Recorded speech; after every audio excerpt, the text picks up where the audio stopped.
Another man done gone.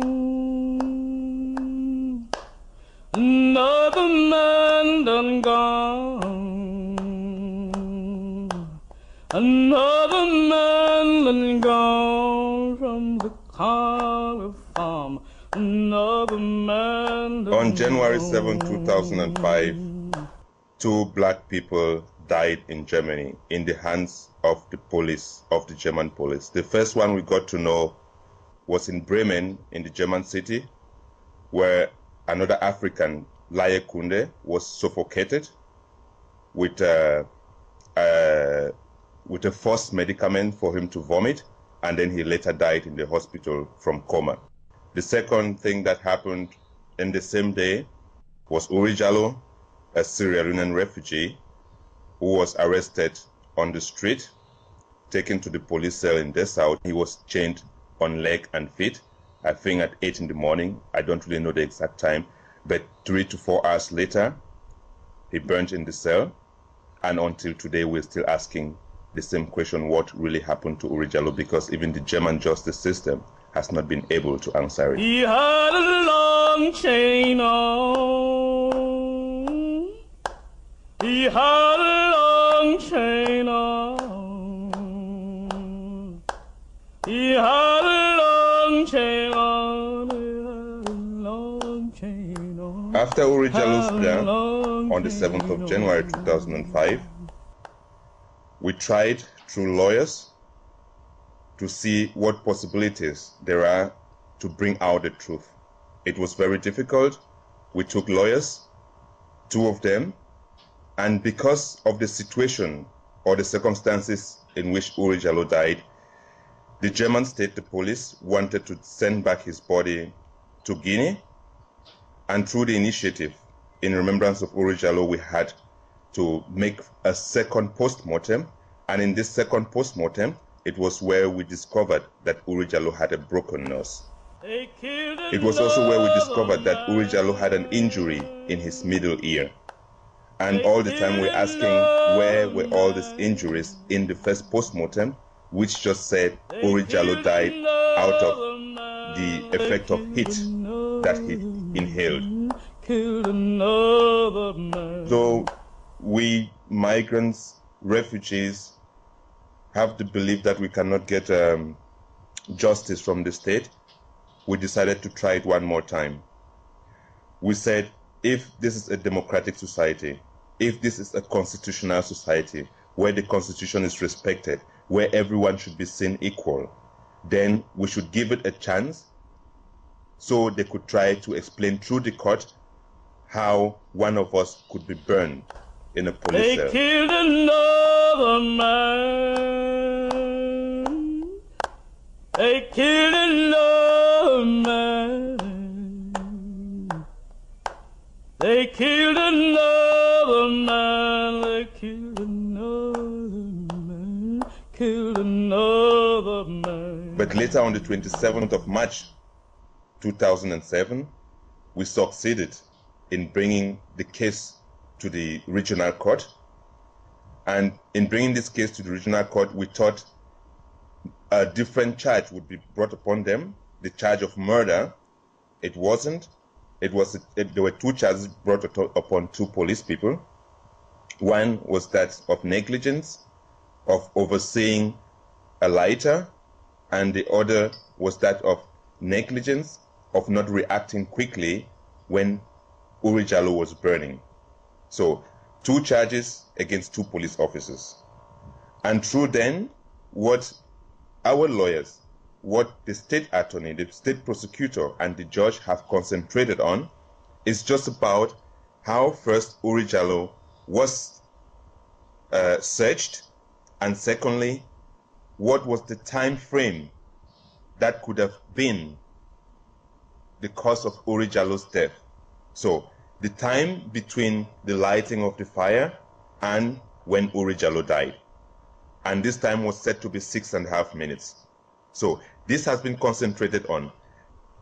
The problem that we see in this trial from the beginning was that the charges that were levied against the police people had nothing to do with Oury Jalloh's death.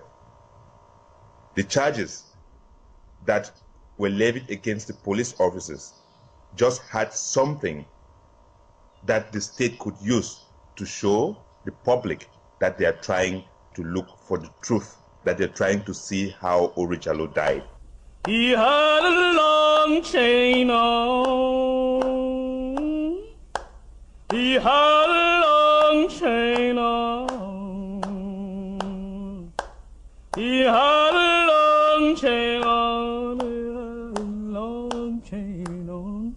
Had a long chain on. The whole case itself, the procedure itself has been full of lies. More than 35 police officers have been interrogated, and almost all told lies. Almost all were hiding the truth. Almost all were trying to protect. First, the state prosecutor did not do anything to fight this. Second, the judge, even in one way or the other, promoted this. But through the process itself, we also realized, like I said before, that there were lies that went unpunished, that went unabated. The state knows what happened.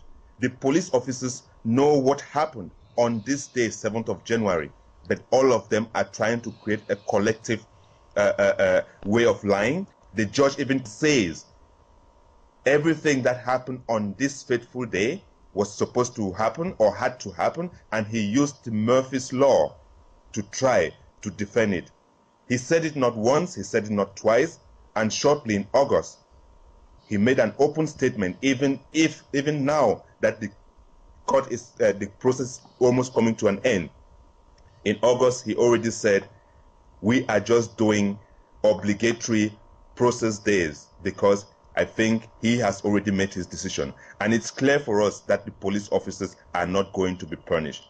It's clear for us that the police officers are going to go free because there has never been a time in Germany that a police officer is accused of crimes that he or she commits. That is why we got out of the court. We also realized that staying in court itself is going to inflict more pain on the trauma which we already had. But again, the initiative in remembrance of Oury Jalloh has done it 3.5, close to 4 years now, that they have stood behind the family of Oury Jalloh and behind this, our black brother, to say until the truth come out, we are not going to give up.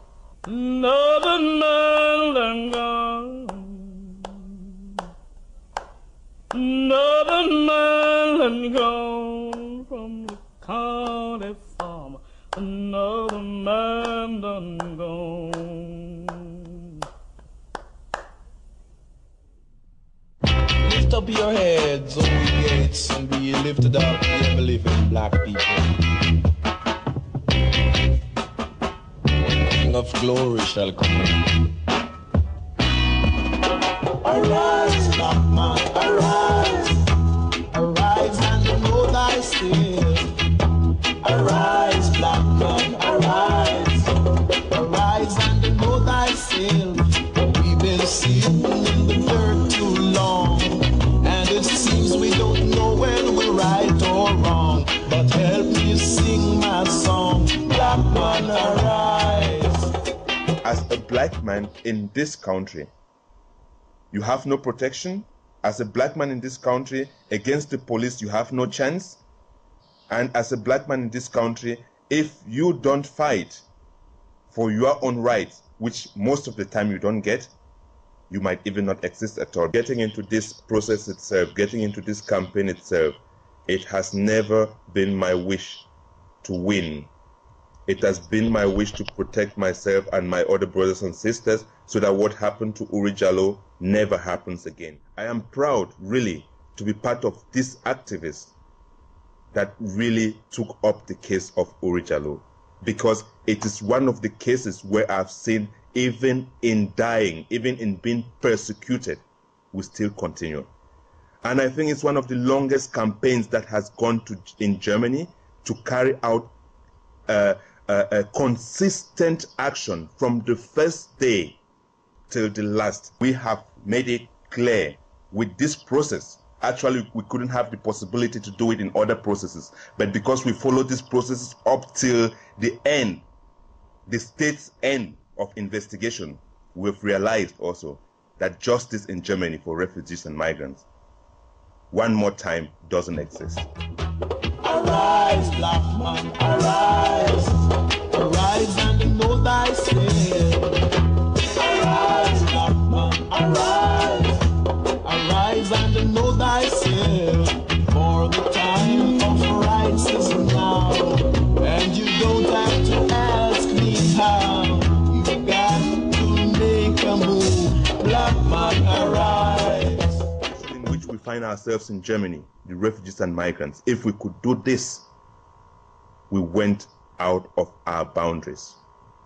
Because we did not only want to protect ourselves in doing what we did, we wanted to show the world how horrific Germany is. An African burnt in the cell, a judge that says he's going to take 6 proceedings, takes 60. The police officers trying to lie, and the lies are being even put in the public, in the German media. It's a history in Germany. It's something that nobody has done, but we did it, refugees and migrants. And I think I am really satisfied and pleased with what we did, because it has opened another chapter. There is nowhere in our days now that you talk about persecution of refugees and migrants. I swear, without putting Oury Jalloh. Oury Jalloh is everywhere, and that is a very big success in Germany. Every man on earth is a man, and every tub have to stand on its own bottom. No matter where you're from, black man arise. We are demanding now an independent commission to look into the death extrajudiciary first of Oury Jalloh, and then to look into the death judiciary, the process itself of Oury Jalloh, how this process took place, and the different frauds and fraudulent acts that were taking place in the court. So we are calling for an independent commission from organizations, actually, and also from activists, who can then follow up the whole, who can then relook again into the whole case itself, the whole files of the Oury Jalloh case, to see what really happened, because the court is not going to give us this justice. If the police people are freed, I think it is not new, but I think the system has made it possible, because what has happened with Oury Jalloh happened with others. It's still going to happen with others, but I think we've proven to the world that we are living in hell. And I think, for me, even if I go out with nothing, I go out with this, to know that my existence, my survival, can only be given to me by my brother and sister who are migrants and refugees, not by the state. We have to fight for it. We have shown the world, it's not only Germany, we have shown the world that we, refugees and migrants, could bring out our truth, and it's a success. It's a big one.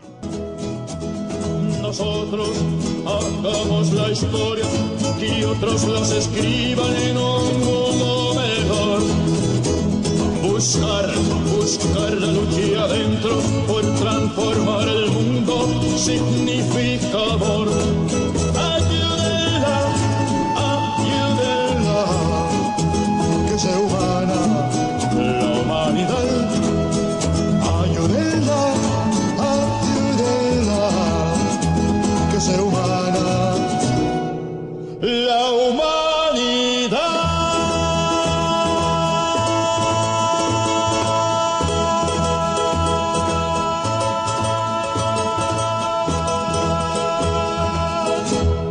At the end, we've succeeded with all the complexity, with all the complicity also of the state. They have not been able to shut us up. If they slapped us once, I think we bottled them 5 times. Remember, Oury Jalloh. From death row, this is Mumia Abu Jamal. Oury Jalloh is everywhere.